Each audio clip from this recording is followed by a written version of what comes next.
우리 교회를 알릴 수 있는 좋은 내용들이 있습니다. 그러니까 여러분 꼭 기억해 주셨으면 고마울 것 같습니다. 자, 오늘 하나님 말씀 보겠습니다. 사도행전 9장 1절에서 9절의 말씀이 되겠습니다. 이제 신년 초기 때문에 좀 이런 제목으로 한 말씀을 전합니다. 인생의 방황은 예수를 만나면 이제 끝이 나고, 신앙의 방황은 좋은 교회를 만나면 끝이 난다. 제가 한 15년 동안 이제 부르짖었던 것 같아요. 이제 이 너무나 소중한 이제 이 모습이기 때문에요. 신앙생활은 결국은 이제 사람과의 관계에서 재밌기도 하고 또 시험 들기도 하죠. 교회가 건강하기 위해서는 이 관계가 매우 중요합니다. 그런데 이제 하나님과의 관계가 풀리지 않는다면 이제 사람과의 관계도 마찬가지입니다. 근데 많은 분들이 이제 이걸 거꾸로 하려고 그래요. 사람과의 관계가 좋아야 예수를 믿기가 좋다고 그래요. 그렇지 않습니다. 사도 바울을 보면요, 이제 예수 믿기 이전에 이제 그분의 이름이 이제 사울이었습니다. 큰 자라는 뜻이었죠. 이 큰 사람이란 이름에 걸맞게 바울 선생은요, 매우 화려한 인생을 이제 살았던 것을 우리는 보게 됩니다. 그는 다소라는 대도시 출신입니다. 거기를 한번 가봤는데 지금도 꽤 큰 도시입니다. 상가도 있고요, 여러 가지 공공건물도 엄청난 이제 큰 도시입니다. 그리고 나면서부터 이제 로마 시민권을 가진 이제 유대인이었습니다. 같은 유대인도 로마 시민권을 가진 유대인과 없는 유대인이 차이가 납니다. 로마 시민권은 그 당시 최고의 신분을 이제 상징합니다. 요즘에야 미국 시민권 그렇게 뭐 가치가 있지 않지만 20년 전, 30년 전만 제가 유학 생활할 때 미국 시민권은 굉장한 메리트가 있는 그런 시민권자입니다. 근데 당시는 이제 로마 시민권을 가지고 있다는 얘기는 몇 가지 특권이 있습니다. 로마 황제한테 직소할 수 있는, 그리고 로마 시민권자는 함부로 대할 수 없는 이런 특권들이 있죠. 그는 30대 매우 젊은 나이에 최고의 교육기관인, 지금으로 말하면 이제 하버드 정도 수준입니다. 가말리엘이라는 사람의 수하에 들어가서 이제 공부를 합니다. 누구와도 견줄 수 있는 아주 최고의 지성인의 이제 교육을 이제 받는 모습이죠. 그는 그 지성을 가지고 유대교를 변화하는데 이제 앞장을 섭니다. 그래서 바울 사도는 자신의 젊은 시절을 이렇게 고백을 합니다. 나는 육체에 있어서도 신뢰할 만한 것을 가지고 있습니다. 다른 어떤 사람이 육체에 있어서 신뢰할 만한 것이 있다고 생각한다면 나는 더욱 그리합니다. 나는 단지 8일 만에 할례를 받았고 이스라엘 민족으로서 베냐민 지파에 태어났고 히브리 사람 중에 히브리 사람이며 율법에 있어서는 바리새파 사람이었고 열심에 있어서는 교회를 핍박한 자이며 흠이 없는 사람입니다 라고 빌립보서 3장 4절과 6절에 이제 말씀을 드렸죠. 자, 육체적으로 신뢰할 만하다는 것은요, 가문이 또 학문이 뛰어나다는 것을 말합니다. 요즘으로 말한다면 가방줄이 좀 긴 것이고 또 가문이 그 당시 지역에게 존경받을 만한, 인정할 만한 이제 집안이라는 겁니다. 율법을 안다는 말은요, 종교적인 지식만 안다는 것이 아니라 그 당시 지식을 다 가지고 있다라는 거예요. 전부를 안다는 거예요. 세상의 질서, 세상에 흘러가는 이 모든 것들을 다 안다는 뜻이에요. 그는 그런 이제 율법이 중심인 체제에서 이제 율법을 완전히 안다, 율법의 해석을 완전히 안다. 30대 굉장히 공부를 많이 했다는 거예요. 엄청난 노력을 했다는 거예요. 하나님의 말씀, 율법인 것을 그는 다 외우고 다닐 정도로 아주 30대 천재죠. 그러도 노력하고요. 그러니 육체에 있어서는 자기는 누구와 겨루어도 당당하다, 이길 수 있다라는 거예요. 사실 인간적으로 볼 때 바울의 말대로 그는 신분 또 교육상으로 최고의 사람입니다.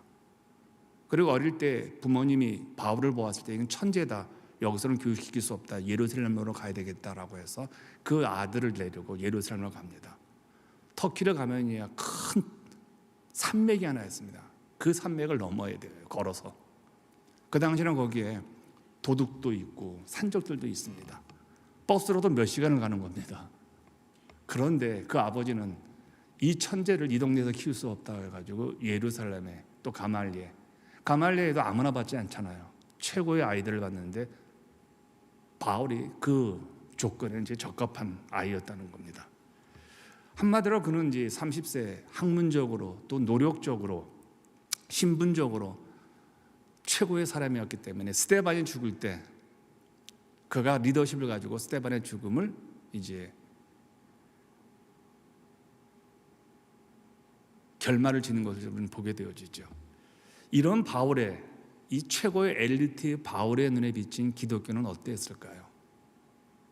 율법적으로나 학문적으로나 그리고 그 교회 다니는 사람들의 조건을 보니까 이건 너무 가난하고 초라해요.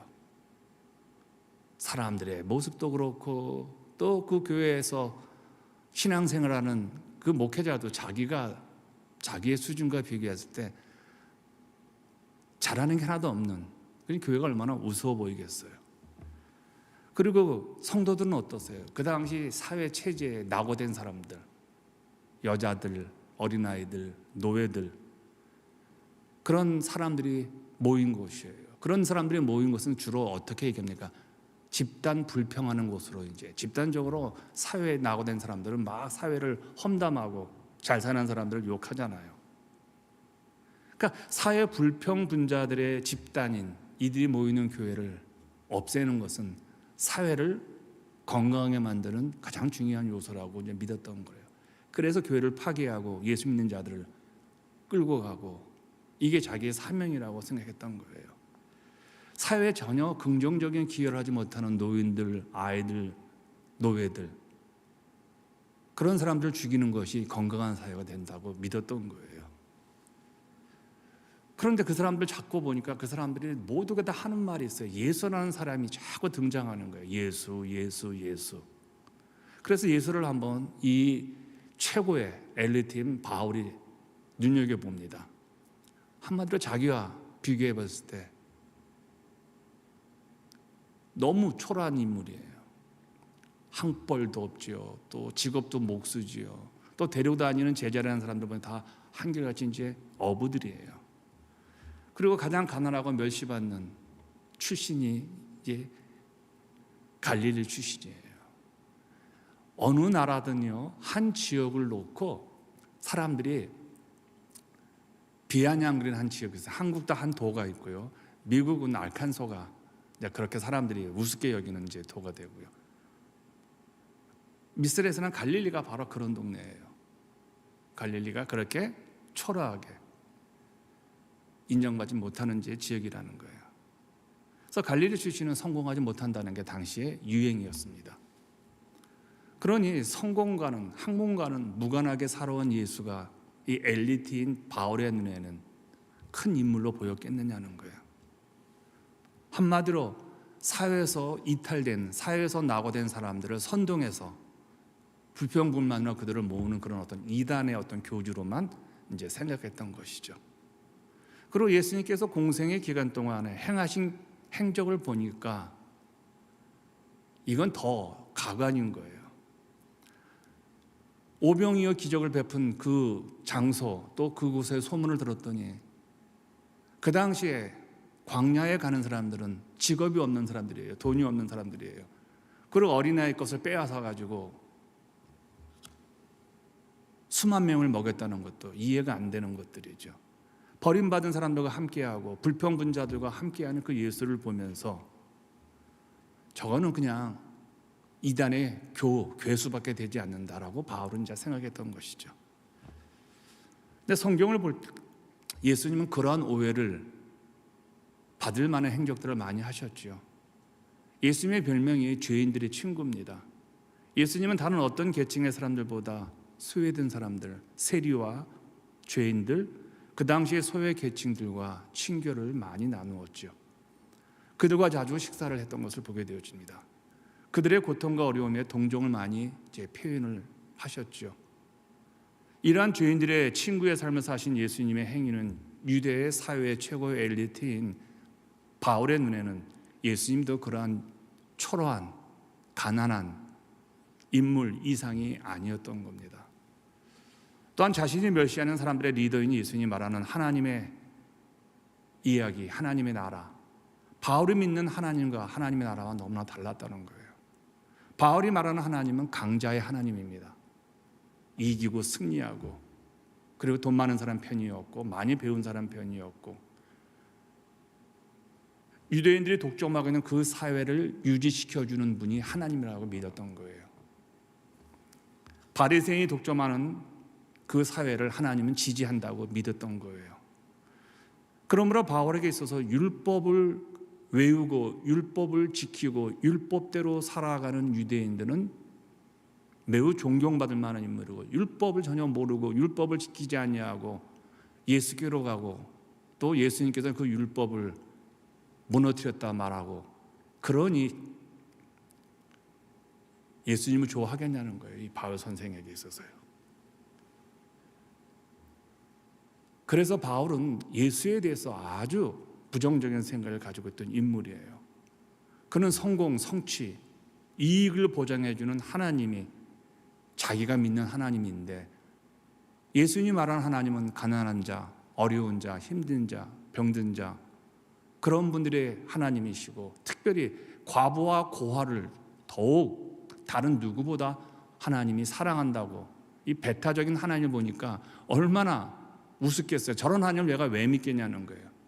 우리같이 우리를 지켜주고 우리가 헌금하고 우리가 열심히 할 때 우리를 도와주는 하나님이 진짜 하나님이라고 믿었던 거예요.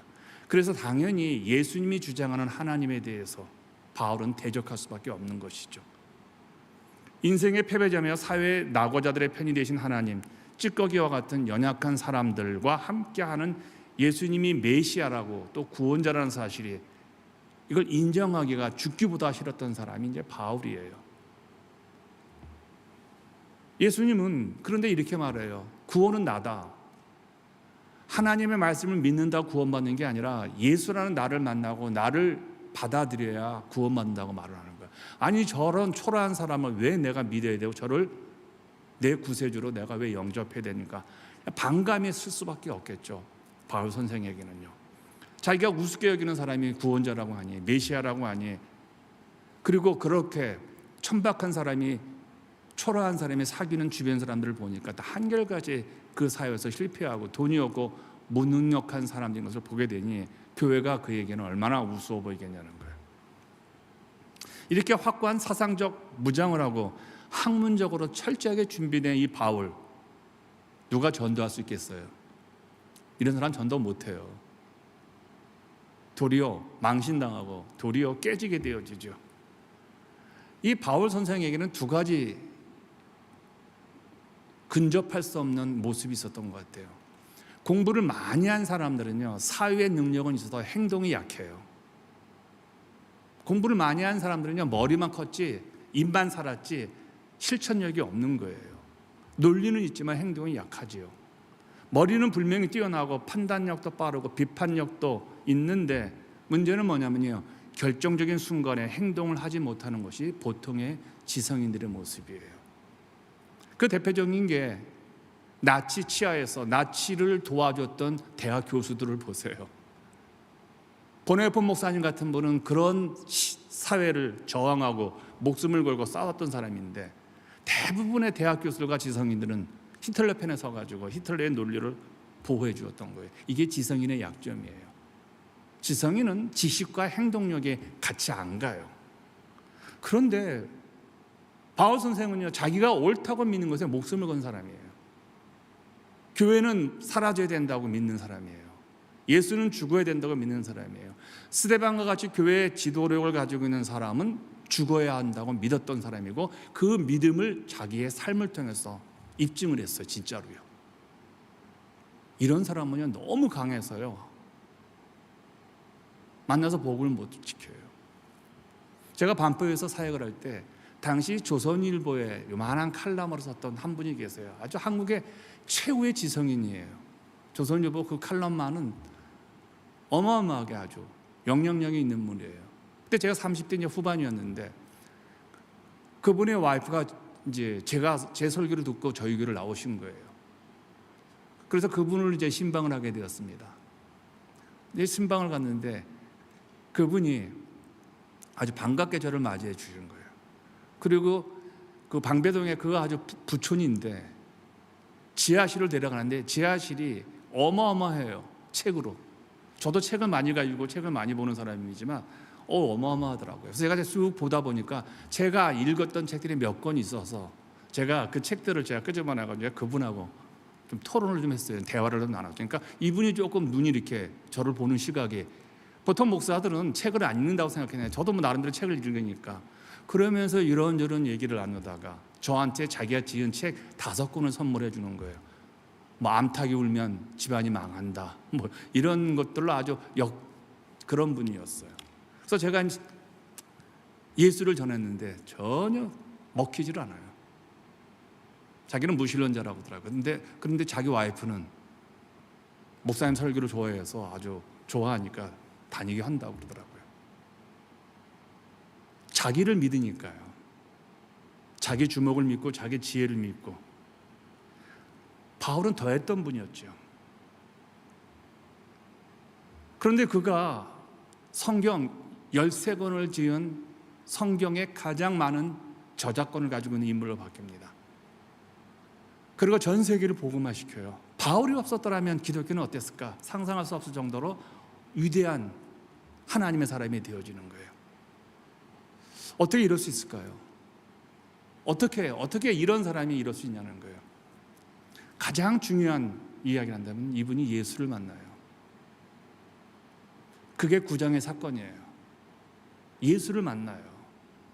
누가 사람이 그 사람을 어떻게 전도할 수 있어요? 못 전도해요. 근데 그가 예수를 만나요. 어떤 교회가 그를 소화할 수 있겠어요? 어떤 목사 아니면 그분을 놓고 설교할 수 있겠어요? 예수님이 그를 만나줘요. 여기서 우리가 올 한 해 좀 중요한 다짐을 해야 될 것 같아요. 우리의 삶에 힘들고 어렵고 내가 할 수 없는 일들이 많을 거예요. 가장 첫 번째가 뭐냐면 구원받는 걸 거예요. 천국 가는 것이 가능할까 내가. 지금 내 삶을 보니까 내가 예수 믿는 내 모습을 보니까 아닌 것 같아요. 그럴 때 다시 예수를 만나시면 돼요. 예수를 어떻게 만날까요? 성경에서 말하는 예수를 내가 믿으면 됩니다. 오늘 제가 말하는 예수를 여러분이 믿으시면 돼요. 예수 그리스도만이 우리에게 구원을 주실 수 있고 예수 그리스도만이 우리에게 천국을 제공합니다. 아멘이요? 이건 꼭 믿으셔야 돼요. 올 한해 다시 한번 확인해 보세요. 내가 구원받은 자인가를 내 삶의 윤리와 도덕을 가지고 판단하지 마시고 나는 정말 예수를 믿는 사람인가? 성경이 말하는 예수를 믿는 것인가? 지금 양승원 목사님 말씀하시는 목사님이 말씀하시는 저 예수를 내가 믿고 있는가? 그걸 확인하시라는 거예요. 인생의 변화는요, 예수를 만나면 정말 변화되어집니다.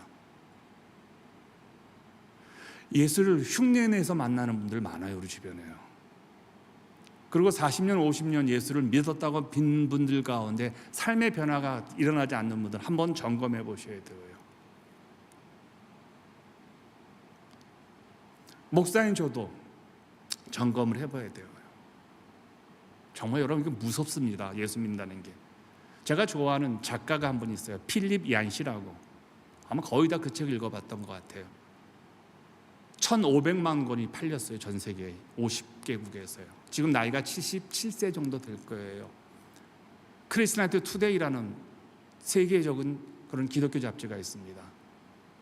한국에 있을 때 한동안 찾아봤는데 이제 꽤 비싸요, 잡지값이. 그래서 요즘은 그걸 이제 안 보는데 거기에 편집장 했던 분이에요. 하나님 어떻게 나한테 이러실 수 있습니까? 하나님, 제가 많이 속상합니다. 뭐 이런 책들이에요. 그러니까 이 시대에 예수를 안 믿는 분들, 그리고 예수를 믿다가 실망하신 분들에 대한 입장을 잘 설명하셨던 분이에요. 그분이 1월 6일 날에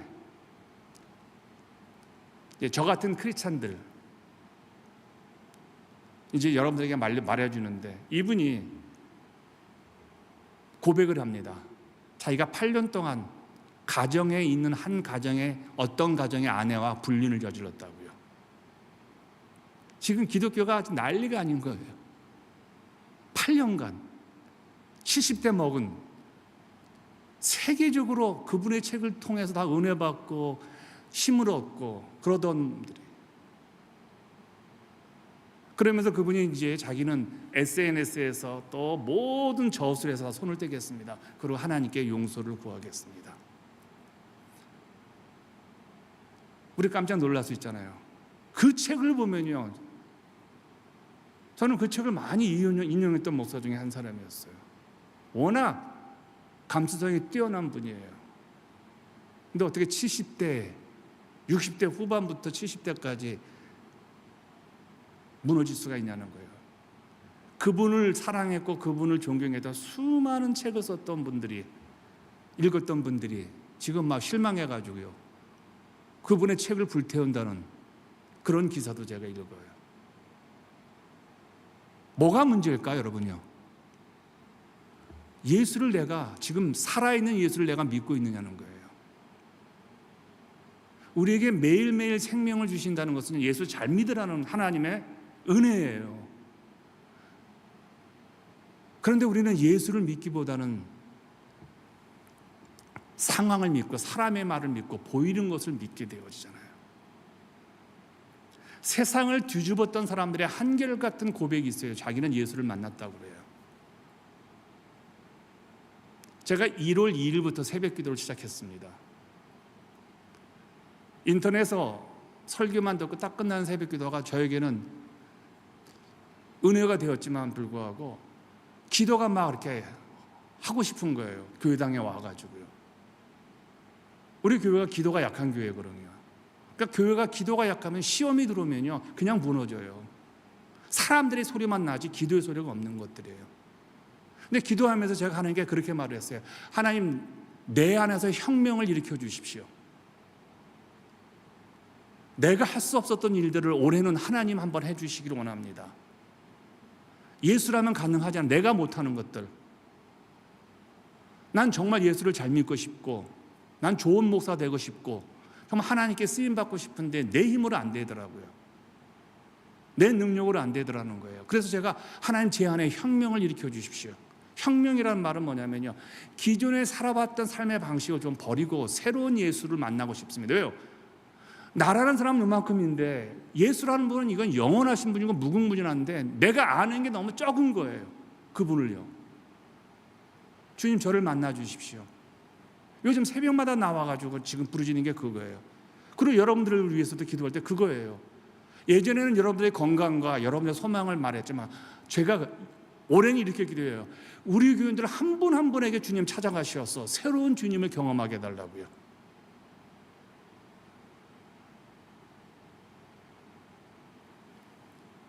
모두가 예수를 만나면요, 진짜 바뀌어요. 나는 죽고 예수로 산다는 말이 있잖아요. 과거에 나는 죽어야 되잖아요. 2025년 동안 예수를 믿었던 삶의 방식 죽어야 되잖아요. 그거 그대로 갖고 오니까 올해도 똑같아요. 교회가 뭐 그런 거지, 뭐 목사가 그런 거지, 뭐 누가 나갔대더라, 누가 또 시험 들었다, 맨날 이런 것만 듣지 내가 교회 와서 예수를 인격적으로 만나서 내 삶이 변화되는 것들이, 그러니까 신앙의 방황이 계속되는 거예요. 좋은 교회가 못 되니까 인생의 방황이 계속되는 거예요. 내가 예수를 만나야, 내가 변화되어야 내가 속해 있는 교회가 바뀌잖아요. 이게 참 올해 제가 하나님께 간절히 기도하는 제목 중에 하나예요. 교회를 변화시키는 능력이 어디에 있냐는 거 저한테 있지 않더라고요. 내가 예수를 잘 믿어야 되겠더라고요. 좋은 예배는 어떻게 드리는가, 하나님 영광에 머물고 흘러가는 교회, 나한테 있지 않더라고요. 여러분들이 예수를 잘 믿으셔야 되더라고요. 하나님 영광이 어떻게 우리 교회 가운데 임할까요? 예수를 통해서 영광이 흘러가니까. 양목사 설교도 아니더라고요. 여러분 정말 하나님의 영광을 사모하고 내가 예수를 인격적으로 또 만나기를 원합니다. 내 자신이 또 파괴되기를 원합니다. 내 자신이 죽기를 원합니다. 그리고 예수로만 살 수 있는요. 이런 사건이 이제 바울에게 일어났던 거예요. 그러니 바울이 일어나자마자 바울이 그 냉정하고 그 치밀한 논리적인 바울이 삶이 바뀌어요. 교회에서 쫓겨나요. 자기가 개척한 교회, 고린도 교회. 그리고 방문하고 싶어가지고 편지를 써요. 근데 이건 성경에 안 나와요. 사라져버린 성경. 제3의 고린도 편지라고 그러지요. 거기에 이렇게 썼던 거예요. 내가 정말 가고 싶다. 나 너희들을 만나고 싶다. 그런데 교우들이 오지 마세요. 평생 그 가슴 품고 가요. 그럼에도 불구하고 그는 자기가 사랑했던 그 교회를 놓고 성도를 놓고 아주 간절하게 기도해요. 아버지가 사귀었던 여자를 아들이 사귀어요. 그게 무슨 교회예요. 음란한 처소지. 그러니까 바울 선생이 아주 그 교회를 향해서 간절하게 편지를 쓰는 거예요. 그건 안 된다 얘들아. 옛날 같으면 혼내켰을 거예요. 근데 막 간절하게. 그게 고린도 전후서. 어떻게 이렇게 바뀌었냐는 거예요. 예수 만나면 바뀌어요. 그럼 예수를 어떻게 만나야 되는가? 우리 알잖아요. 저는 가장 중요한 올해 우리의 만남이 예수님과의 만남이라고 생각이 들어요. 왜냐하면 인생은 만남을 통해서 만들어지는 것 같아요. 저도 저희 아버님, 어머님을 만나서 내가 만난 건 아니지만 그분을 통해서 그 목사님의 아들로 제가 태어나고 또 제가 제 아내를 만나서 결혼 생활을 하면서 미국도 오게 되었고 또 우리 두 아들을 만나면서 가정을 꾸리게 되었고 교회도 여러분들을 만나서 신앙생활 우리 교회라는 이름으로 VKBC 이 교회에서 신앙생활을 지으면서 몇십 년을 하게 되었죠. 그런데 이 만남 속에 좋은 만남이 있고 나쁜 만남이 우리의 경험 속에 있죠. 사람은 누구를 만나느냐에 따라서 인생 방향이 이제 결정이 되어지는 것을 우리는 잘 알잖아요. 교회는 더욱 중요한 것 같아요. 여러분, 교인이라고 다 좋은 사람들 아닙니다. 예수를 만난 사람이 좋은 사람이에요. 교회를 다닌다고 여러분 화닥닥 달려들지 마세요. 그분이 예수를 믿는지 그분의 언어가 무엇인지. 여러분, 목사라고 다 좋은 사람 아니에요. 여러분들이 잘해준다고 해서 좋은 목사 아니에요. 정말 예수를 전해주고 예수를 잘 믿는 사람이에요. 그래야 내가 다른 사람에게 잘해줄 수 있는 거예요. 예수 그리스도의 진정한 만남인 사람들이나 또 좋은 만남을 이루어지게 해요. 내가 만남이 중요하지 내가 만남이 늘 이렇게 어려운 사람들을 만나냐는 것은 내가 예수로서 잘 못 사니까 그런 사람들만 내 주변에 모인다는 것들이에요. 그러니까 예수만 잘 만나면 하나님이 예비한 사람들을 붙여주신다는 게 하나님의 약속이에요. 이제 이것만 얘기하고 제가 결론을 지을게요. 예수를 만나 인생의 방향이 바뀌니 이 바울 선생에게 좋은 사람들이 이제 붙는데 그게 누구냐면 디모데라는 사람이에요. 디모데는 영적인 자식으로 이제 인정받죠. 참 목회자와 후임자의 관계가 제일 아름다운 게 바울 선생과 디모데의 관계예요.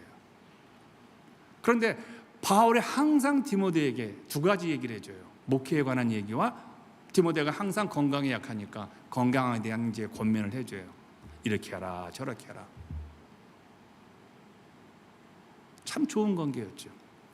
그리고 바울 선생에게 또 마가라는 그를 배반했지만 다시 돌아왔던 또 바울에게는 실라라는 찬송 인도자가 평생을 함께 감옥에 가든 그런 좋은 분들이 그의 주변에 이제 형성되기 시작을 해요. 왜 그랬을까요? 예수 만나고 그가 하나님의 자녀로서 건강하게 살아가니까 건강한 주변 사람들이 달라붙게 된 거예요. 바울을 바울 되게 했던 사람들이 바로 그런 분들이에요. 디모데, 마가, 실라라는 사람이에요. 그러니까 이 만남이 얼마나 소중할까. 예수를 잘 만나면 이런 일이 일어나더라는 거예요. 제가 좋아하는 한 목사님이 계십니다. 이 목사님은 지금 한국 교회에 이제 은퇴를 하셨어요. 좋은 교회 만들어 놓고 이제 은퇴를 하셨는데 이분은 이제 40대 후반에 늦게 신학을 하셨어요. 이분이 이제 간증을 보면 하루에 술 먹은 게 집 한 채 값 술 먹었다고 하더라고요. 젊은 날에. 그러던 이제 탕하였던 이 목사님이 예수를 만나가지고 늦은 나이에 신학을 하고 목사가 되었어요. 그래서 이제 초창기에 이제 이 신학교 이제 전도사 시절에 교회를 개척을 한 거예요. 강남에 YMCA 빌딩을 빌려서 교회를 개척을 했는데 이분이 회의감이 드는 거예요. 목회가. 자기는 하나님의 은혜를 받아가지고 막 정말 이분은 정말 바울처럼 인생이 확 바뀐 분이고 예수를 만나가지고 뭐 술, 성적 타락, 막 온갖 쾌락은 다 했던 사람인데 어느 날 예수가 찾아와가지고 다 내려놓고 한순간에 술과 모든 걸 끊고 신학교를 가서 이제 목사가 되고자 가게 된 사람인데 그래서 막 신학교 졸업을 하고 이제 막 가슴에 흥분이 된 거예요. 이제 내가 예수님이 원하는 교회를 만들겠다 하고. 그런데 성도가 조금 모이기 시작하는데 왜들 이렇게 회의가 많은지, 재직회가 무슨 회의. 근데 이 회의가 하면 좋은데 회의가 맨날 서로 싸우는 거예요. 서로 자기 주장을 하는 거예요. 이게 무슨 교회인가? 내가 이걸 위해서 내가. 그래서 이분이 교회 문 닫아야 되겠다. 이건 교회가 아니다. 하나님께 영광이 되지 않는다. 그래가지고 이제 새벽 기도를 나와가지고 기도를 하기 시작을 한 거예요. 하나님께 간절하게 기도를 해요. 하나님 저 목회 안 하렵니다. 이제 교회 문 닫겠습니다. 이게 무슨 목회냐고 서로 싸우고 서로 사랑하러 가는데 이거 다름도 인정하지 못하는 것이 무슨 교회입니까? 근데 그날이 어느 날인데 그날이 이 목사님의 생일이었던 거예요. 새벽 기도를 하는데 뭐 개척교회니까 뭐 성도가 많겠습니까? 그 YMCA에서 열심히 기도를 하는데 누가 뭘 옆에 놓고 가는 것 같아요. 누가. 그래서 이제 기도에 눈을 뜰 수가 없으니까 이제 새벽 기도 끝나고 딱 보니까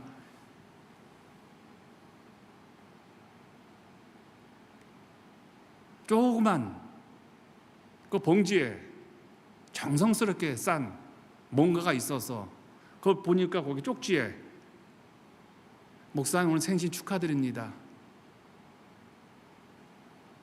추운데 사무실에 가서 꼭 드세요라고요.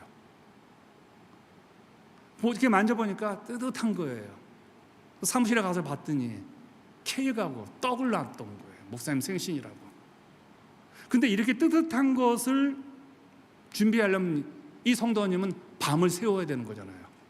찬 것만 주면 어젯밤에 만들었던 걸 주고 있지만 그분은 이 목사님을 생각해서 밤새 그 뜨끈뜨끈하게 만든 거예요. 떡과 케이크와 음식을요. 목사님이 그 떡을 먹으면서 목사님이 교회 사임하겠다는 마음을 접고 교회를 오늘날 한국계 가장 존경받는 목사님으로 은퇴를 하셨어요. 그 목사님이 설교마다 그 책마다 이 얘기가 떠나요. 나를 살리신 분이 예수 그리스도시지만 저만 그 여자 성도님이 없었더라면 저는 목사가 안 되었고 한국 교회를 비난하는 사람으로 됐을 겁니다. 어떠세요? 예수를 만난 사람들에게 정말 주님을 잘 만난 사람들에게 이런 만남이 이어져요. 그건 하나님이 그 사람의 유료자가 되어주기 때문에.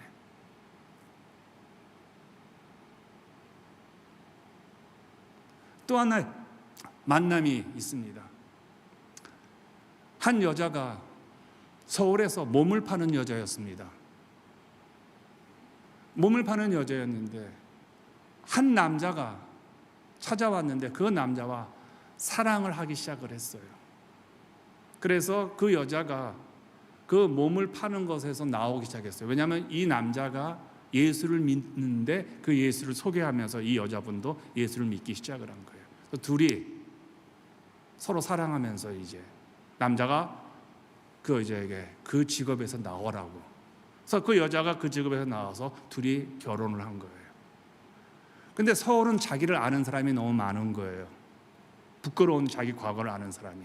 그래서 이 남편이 우리 조그만 도시로 가서 살자 그래가지고 두 분이 서울을 떠나가지고 조그만 한적한 조그만 도시에 이사를 했습니다. 그리고 제일 먼저 그 교회에 가서 교회를 찾았어요. 교회를 찾아서 신앙생활을 하기 시작을 했는데, 이 두 분에게는 예수 그리스도 그리고 하나님의 몸인 교회가 너무너무 감사하고 행복하고, 자기를 구원시켜준 예수 그리고 자기를 한 지체로 만들어준 교회, 그 교회를 나가기 시작하는 거예요. 얼마나 봉사를 잘하는지 몰라요. 조그만 개척교를 나가는데 목사님이 이 부부 때문에 위로를 받는 거예요. 새벽기도, 예배, 수요 예배, 금요기도회 나와가지고 목사님에게 물 갖다 바치고 간절하게 기도하고. 그러니까 몇 안 되는 성도들이 이분들을, 저 젊은 부부들은 어떻게 저렇게 예수를 잘 믿나 하고 서로 그렇죠. 아주 교회가 사랑의 풍성, 그 두 분 때문에 서로 막 물건도 빌려주고 서로 막 이렇게 그러는 분들이었어요. 근데 그 가운데 한 성도가 서울에 출장 갔다가 어떻게 이 여자가 그런 과거에 그런 일을 했다는 것을 알게 된 거예요. 그걸 가져와서 그 교우들한테 얘기를 한 거예요. 어느 날 이 여성이, 이 여자 성도가 교회 와서 청소도 하고 봉사를 하는데 성도들이 자기를 보는 눈이 이상한 거예요. 예전같이 막 사랑하고 이게 아니라 멸시하고 뭐 이런 어떤, 이 사람이 알잖아요. 사람이 남편한테 얘기를 했어요. 여보, 교인들이 내 과거를 아는 것 같아. 그 남편이 그래도 한번 우리 견뎌보자. 근데 이상해, 남자들까지 더 하면서 점차적으로 이 부부에 대한 소문이 교회에 돌기 시작을 하는 거예요. 어느 날 이 부부가 목사님한테 편지 한 장을 하고 교회를 떠났어요. 그리고 동네를 떠나버린 거예요. 목사님이 그 편지를 받고 난 다음에 목사님이 펑펑 우신 거예요. 내가 사단의 새끼들을 키웠구나. 그러니까 교인들이 사단의 새끼라는 거예요. 내가 하나님의 사람을 키운 게 아니라 내가 사단의 새끼들을 키웠구나.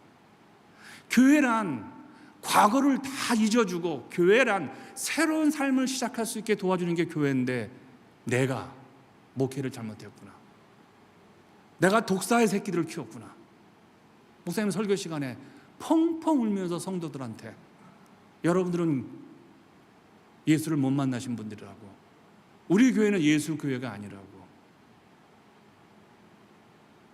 저는 그 책을 읽으면서 저는 걱정이 되었어요. 우리 교회도 그럴 가능성이 있거든요. 우리 교회 성도들도 예수를 안 만나면요, 소문만 들으려고 그러고 사람들을 보게 되어지거든요. 그래서 제가 오늘 첫 설교로, 일부 예배 설교로 바로 이 얘기를 하는 거예요. 여러분, 다른 것보다도 예수를 잘 만나셔야 좋은 교회 됩니다. 우리가 예수를 만나서 우리의 인생이 바뀌지 않는다면요, 우리 교회는요 늘 그런 교회가 될 것이고, 우리 교회는 사역자들도 다 그 수준밖에 안 되는 가난하고 칩한 사람들밖에 안 모여요. 제가 예수를 만나지 않으면 제 설교도 별별 이런 설교고, 제가 목회하는 이 교회가 무슨 의미가 있겠어요? 사람이 많다는 적으나 가장 중요한 천하보다 귀하다는 그 영혼들이 예수를 믿는 교회가 되어야죠. 숫자가 많아도요, 독사의 새끼들만 우글거리고 남의 약점만 잡고, 교회의 약점만 잡고, 교회가 뭔가 문제가 있으면 막 우르르르르 들쓰던, 그게 무슨 하나님의 교회예요? 내가 예수를 만나서 그분과 관계에서 내 인생의 방황이 이제 끝을 맺었습니다. 그러면 이제는 나처럼 방황하는 사람들, 교회를 찾는 사람들, 그런 분들이 정말 우리 교회 와서 방황이 끝나서 좋은 신앙자로 나가, 이게 오늘 꿈꿔야 되는 거예요. 인생의 방황은 예수를 만나면 끝나요. 바울이 끝났어요. 그런데 바울은요, 좋은 교회를 만들려고 몸부림을 치다가 드디어 성경에 우리가 사모하는 교회들을 그가 만들어 놓은 거예요. 올해 우리도 한번 바울처럼 꿈을 꿉시다. 예수를 만나서 또 변화됩시다. 그리고 우리 교회가 비록 연약하고 또 부족한 교회이지만, 여러분이 이 교회로 오신 것은 바로 좋은 교회 만들려는 하나님의 뜻이라 생각해서 우리 일부 예배 2020년도 다시 시작하고 다시 마음을 모아갈 수 있도록요. 그러면 하나님이 보내주시고 하나님이 채워주실 겁니다.